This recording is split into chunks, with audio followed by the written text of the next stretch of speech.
You can't do that with samples. Wow. You can't have vibrato that changes and bends and moves. And that's what I'm loving about this. For me, it's like the Mini Moog all over again.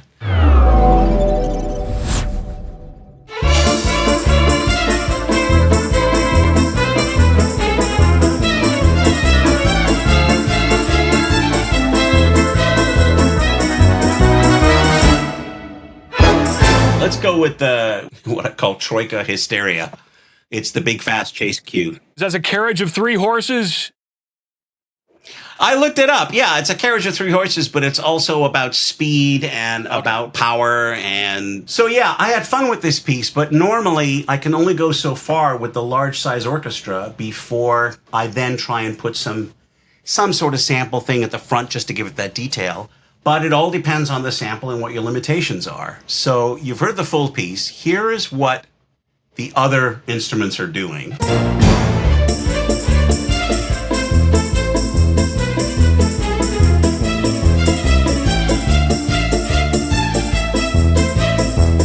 So all the tricks, rolling the keys just to try and give that kind of violin, portamento effect. Yeah. All those tricks that I use, and then of course there's some percussion and some large orchestral stuff. But audio modeling will soon create percussion, so then I'll be able to use that as well. There's a hint. Here is the layer that is all SWAM in that same section.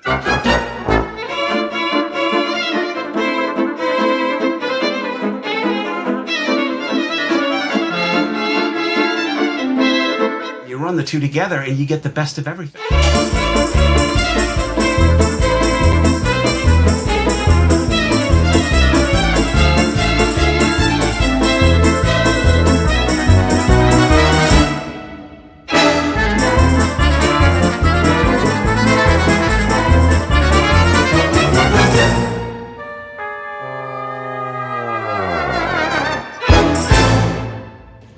That thing with the brasses at the end, you can't do that with samples. Wow. You can't have vibrato that changes and bends and moves. And that's what I'm loving about this. For me, it's like the Mini Moog all over again. I'm just shaping and learning. I've only had this for a couple of months, so I'm still learning how to shape and bend each of these instruments. Every one of them is very unique. Every one of them has its own, timbres and articulations, and you're learning it. You're learning it just like you're learning a real acoustic instrument. And also helping me when I work with live players to have a better understanding of what they do and how they shape what they do. So I'm having a ball. Well, it sounds like it, because the piece that you just played, it paints a picture, right? So I'm seeing pictures in my mind when I'm listening to this. It's fantastic. That's what it's supposed to do. So great job. Great job. Well, Thank you.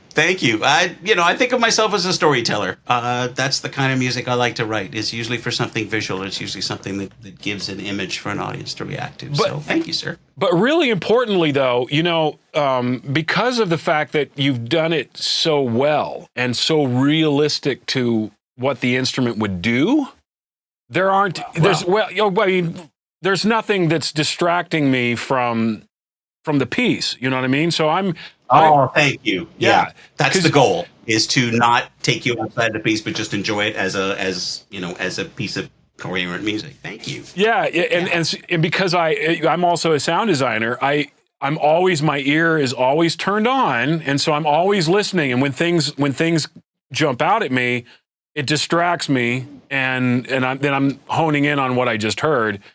And so this is why I love what you do so much, because you care so much about what somebody like me is hearing that, you just, I'm speechless. I'm sorry. I can't tell you how much that means to me, because yes, I guess it is exactly people like you that I love to do this for. The general public, and that's why I love film scoring. The general public is generally not aware of how film scores work, and I don't mind, being that invisible person that just takes a scene and makes it better with music. That's what I enjoy. That's what I enjoy doing the most. But yeah, it is a very solitary thing. It takes a lot of hours. Not a lot of people understand it. All those years with a Mini Moog, I never could get a date. Like, you're on a date. You're trying to say, You met your wife. Finally, yes, yeah. thank goodness. And she's an actor, and so she's pretending that she's very happy with me. We're 20 years now. Well, I don't know about this picture, though. Well, come on. Yeah, I know. It's not great. I'm so glad you found that. That was so fun to do. So yeah, just building layers and creating that sort of thing. Because, you've heard this before. It's something that I would want to hear, right? When I'm creating a piece of music, I want it to be something that, me and my friends sit around and criticize stuff. I want it to be criticize proof. I just want to make sure that everything works. And again, like we were talking earlier, you can really get into the details of it. And there's a couple of times where I'm like, okay, let me try this. And then that's when you have to step away, go away for a while, come back, listen to it in the shape of what everything else is, and then realize, nope, this is working. This needs a little bit more work and this doesn't. Getting the most out of these tools, having some sort of controller beyond just a keyboard controller makes a huge difference. A Rolly would actually be nice. I've been contemplating getting that. And now I think this is going to be the one that takes me to that level, because you've got so many different parameters to adjust. The trumpet, I'm still figuring out this one. Okay, so there's an expression controller that does that first. But it's not just volume. It's also doing filter stuff. It's also doing all kinds of things to how the valves work and how the pressure is. Right? Then you've also got modulation. And a little goes a long way. Pitch bend is also very realistic. It's not just a sound that, that moves in pitch into shape.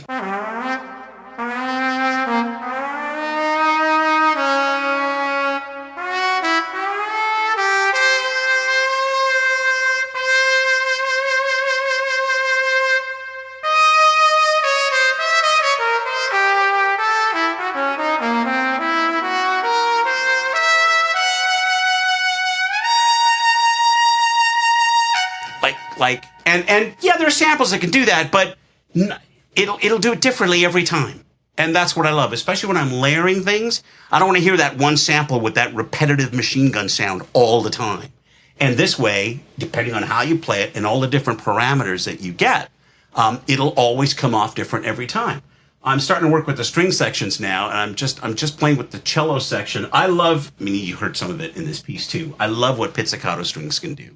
And I love the rhythm that an ostinato of pizzicato strings could do. But until recently, it's all been about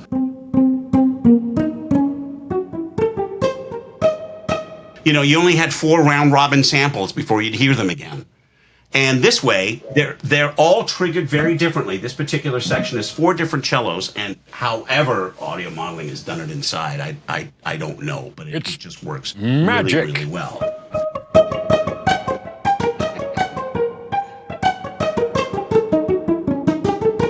Playing too high there, but this is a cello patch, so thank you. Yes, cellos don't play that high, and don't put that in. Like, I love the fact that every one of these instruments have their own ranges, and that just teaches you. But that kind of thing, that kind of continuity,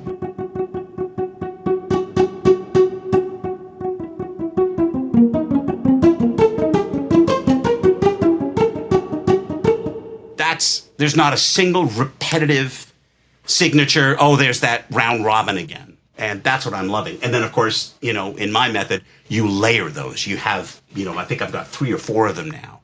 And using the ambiente engine, which is amazing. And I've been trying to figure it out. It's not so much a source destination. It's not like a reverb send. But what it's doing is it's actually just changing the sound of the instrument as if it's coming from different locales, which is amazing. Got this oboe thing here, I think, which...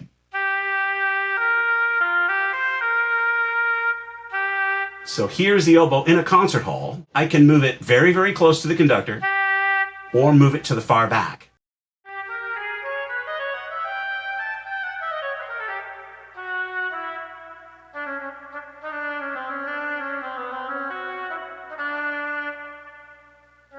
And then using a combination of modulation and volume,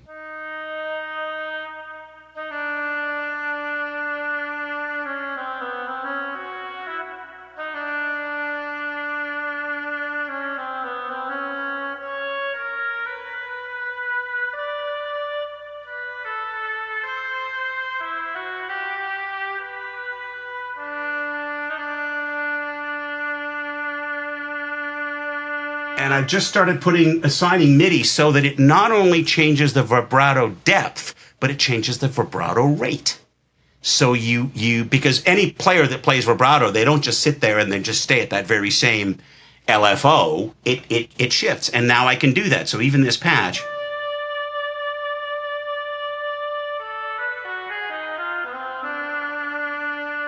And reminder, if anybody is working on this, you don't put vibrato on every note. You only put vibrato on the note that you're sustaining. If you just keep it on vibrato all the time, you get a Hammond organ or something like that. So again, little technique things. But like I said, moving it all around the room. Do I have any other reverb? No, that's just coming from the ambiente engine. And it seems that every sound, depending on what room you decide to place it in, just has its own built-in reverb on the actual instrument. So if I have 8 different SWAM instruments going, I can still print them all at one pass, but I don't get any leakage because each instrument is actually just sounding in its own place. And if you get 2 instruments colliding with each other, then it warns you because it literally has to have the harmonics different for every single sound. So I'm having a ball. I don't claim to be an expert on this yet, but I'm just loving being able to place the instruments and shape them around. David Green taught me about how to place woodwinds so that you decide which instrument is speaking where to be able to have the right melodic interplay. And now I can do that really, really easily. Wow. And you've been playing with it for how long now? Practically speaking, just a couple of weeks, I think. I mean, this new string section stuff and all this new ambiente stuff, this is really new. Wow. So I'm having fun. But yes, I think, if you wanted, if you wanted helpful tips for people, like, be obsessive, love sound, be into what you are doing. And then have fun with this. It's like learning any musical instrument, right? You get to know each one, and then you add it to your arsenal. All these synths here. I've come to know every one of them. They're friends I've come to know one at a time over the years. It's you see guitar players, right? There's a room full of all of these guitars, and it's the same sort of thing. But yeah, I think it's important to get to know each one separately and learn how it works. Anybody that says you'll have instant orchestra tonight. That's not true. It's never been true. Take your time getting to learn this. And again, make it part of your own arsenal. There's certain sounds that I'm more gravitating to than others. So work those in as part of what your signature sound is. Yeah, that's great advice. Thank you. So, on the topic of, the technology that we work with now, sometimes it gets in our way, right? Sometimes we have to think about it too much, which, when you're dealing with the human brain, we don't want to be jumping around from left brain, right brain. No. We want to be able to stay in our creative space without distractions. So the question is, regarding audio modeling's SWAM instruments, how much does it keep you in that creative space without having to think? Well, in all creative stuff, one of the things that I talk about, and again, I thank David Green for doing this, is teaching me that get all of your technology to the best that it can be, and then it's out of the way. So I've got meters, I've got all kinds of screens and built-in plug-in and all kinds of calibration things. I took a lot of time doing that. And during that, I just put on some podcasts in the background or something like that. So technically, everything is ready to go. So then when I come in and start performing, I don't have to think about levels. I don't have to think about, whatever sound is, wherever it is, because I've preset all of that. I mean, thankfully we have templates now. We didn't used to have that, but now, I've got this template of, it's probably 300 sounds or something. And they're all organized in different, categories so that I can jump back and forth to what I need. It took me a lot of time to get this template to where I like it, but it is literally like a group of players waiting for me to give them notes to play. So all that technology is out of the way. I never mix while I'm composing. When I'm composing, I'm just throwing all kinds of ideas. I come back later and mix. But even as I build things, because I've preset a lot of these things, much of the mix work is done already.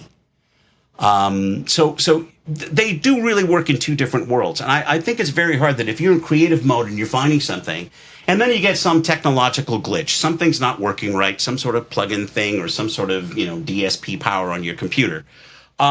I won't stop at that moment. What I'll do is I'll just make note of it, on a Post-it note.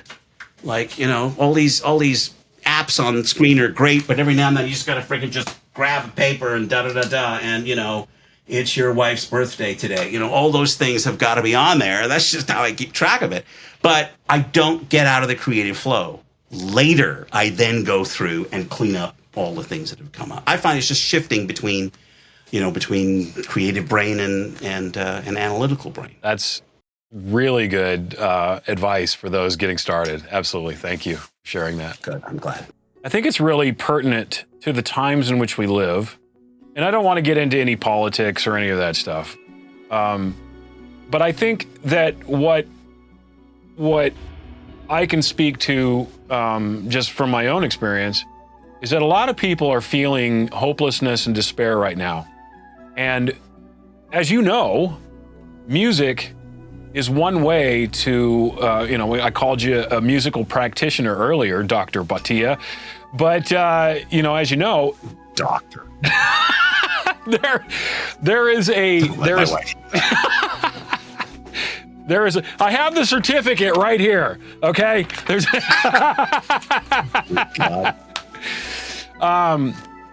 But there's a power that music possesses that when you're listening to it or when you're creating it can help us weather some of these, proverbial storms like the one you're experiencing outside right now. No, totally. I've seen it. I'm very grateful to be. The fact that I like to do music for another medium, I like to do it for film or television or games. It's part of storytelling, and I love being able to use this to tell stories. And I think that's how. I think people do learn through stories, and I think I know there's ways in many of the different musical things we've all done and the films we've all worked on that have been able to get a message to someone that has hopefully enriched their life in some way. And I like knowing that I'm part of that very long process of doing that sort of thing. So yeah, here's to music. Here's to the friendships that the love of music creates. You and I geeking out on stuff like this. This is exactly how we found each other. And thank you to Audio Modeling and to the SWAM people for making all this happen and for bringing us all together. And yeah, just do nice things and get them out into the world. Thank you. Thank you for sharing your gifts and your talents with the world. We really appreciate you. And thank you. And thank you, Audio Modeling. And thank you, SWAM. And thank you, Michael.